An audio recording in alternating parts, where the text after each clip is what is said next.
You know a game is bad if Sony's offering refunds for it. Just look at it as I stretch it. All right, so shameless plug first. My newest ASMR video is up and live over at my ASMR channel called Tech25 ASMR. Link below in the description. Also a top pin comment if you want to go check it out. We are now at 600 subscribers there. 600 subscribers. Can we get to 1,000? Let's see. If you want to hear a soft-spoken man, go check out my ASMR channel. Stretch it. Well, anyway, MindsEye is a game, and it was a game that was developed by a new team called Build a Rocket Boy. This was a studio put together by former Rockstar executive Leslie Benzies. And well, the game is not being received great. It's actually being received like crap. Here's a couple reviews from Metacritic. Gaming Bolt giving it a 50. MindsEye is an excellent example of style over substance, a game that falls apart the moment you start playing. Well, that's one way to word it. Game Star, functional third-person shooter with neat-looking story sequences, but not much more. And here is another one here, or two of them I'll read. I'll read IGN's as well. MindsEye is an oddity. For all its failings, I rarely dislike playing it, and yet it's also difficult to sincerely recommend. Its ideas, its moment-to-moment action and narrative are so thinly conceived that it barely exists, and yet I'm kind of happy that it does. That's one way to put it.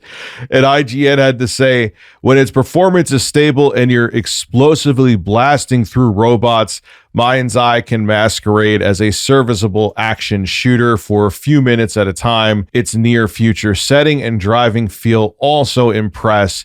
However, its flashy graphics and cinematics can't otherwise hide its distinct lack of substance. High ambition, but low on original ideas. MindsEye's rigid mission design renders its open world largely pointless, and it's constantly undermined by vanilla combat, janky AI enemies, and its sloppy frame rate and bugs.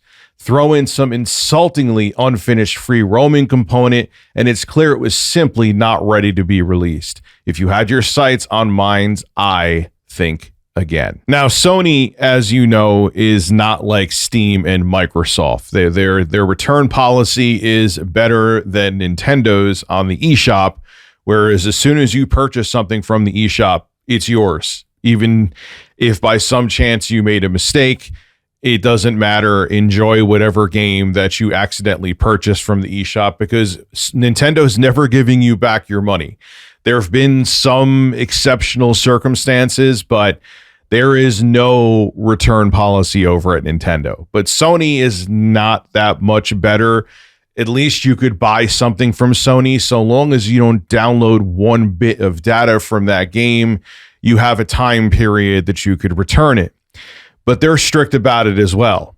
Well, guess what? With MindsEye, they're doing the same thing that they did with Cyberpunk 2077 when it was first released on the PS5 and PS4. And they're doing the same thing they did with Concord, where they were trying to make another hero shooter and they realized it was a failure. Anyone who bought it, they refunded them, which that game was hundreds of millions of dollars to produce. And in 5 seconds, essentially, Sony took it down. They're all trying to chase that Fortnite money, man. But anyway, that's a story for a different video. Now, there is technical issues with the game, too. The PS5 Pro version was supposed to be running at 60 FPS.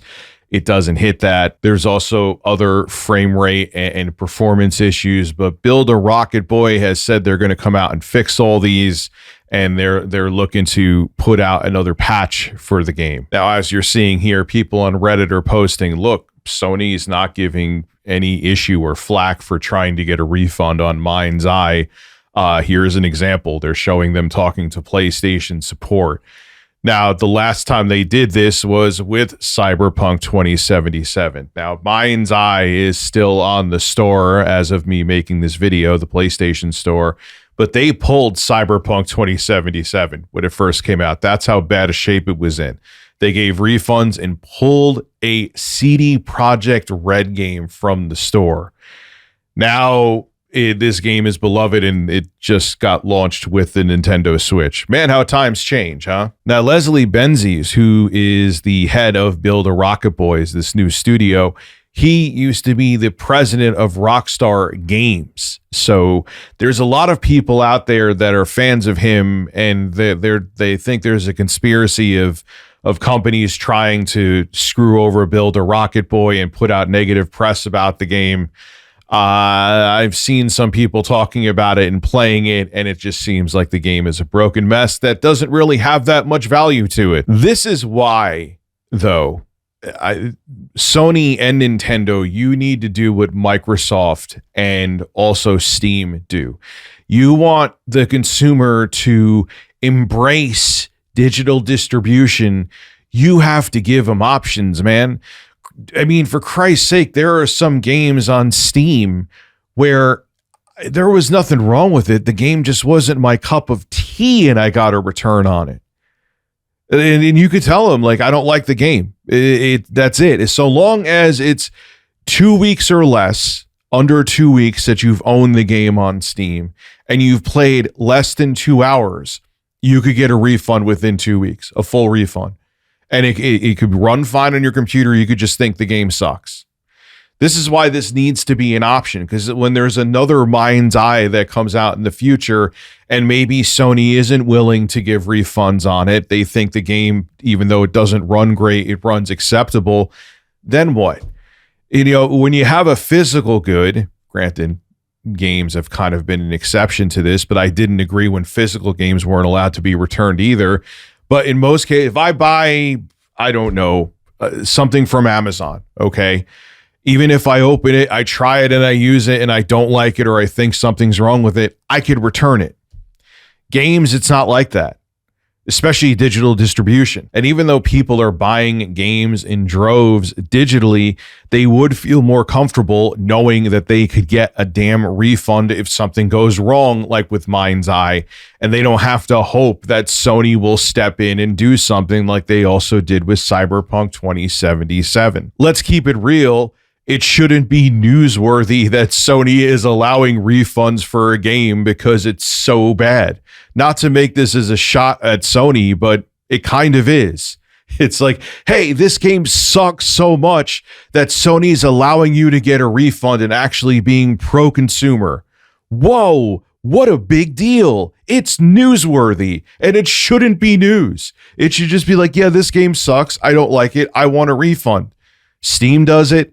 Xbox does it, Sony doesn't, and Nintendo doesn't. And again, with this all digital game key card future that we're going into, you need to start treating these games like physical goods, because it's going to turn people off if they get a game and they can't return it or refund it or exchange it if the game is not to their liking. Now, Build a Rocket Boy has said they're going to drop a bunch of optimizations for every version of the game between the 13th and the 15th.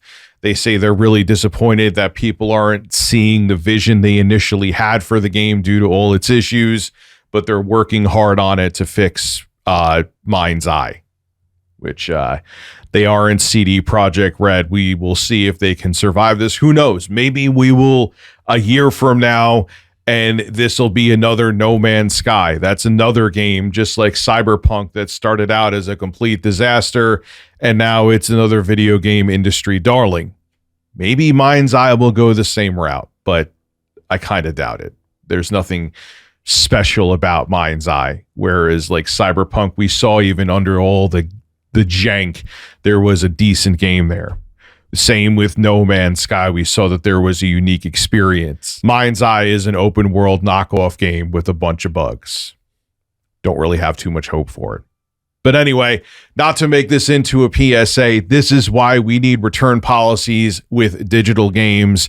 And I'm glad Sony is doing the right thing and not forcing people to hold on to a pile of crap. And hopefully Build a Rocket Boy maybe can surprise the crap out of all of us and turn this game around and make it a surprise hit. I doubt it, though. Just keeping it real with you. This is Rich Tomorrow signing out. Have a good one. Hey, if you watched the whole video, what the hell are you doing? You're not subbed yet? Click that sub button. I live stream here all the time. We have a good time. Make sure to become a subscriber. It's free. Click the button now and hit that bell too. Be a man.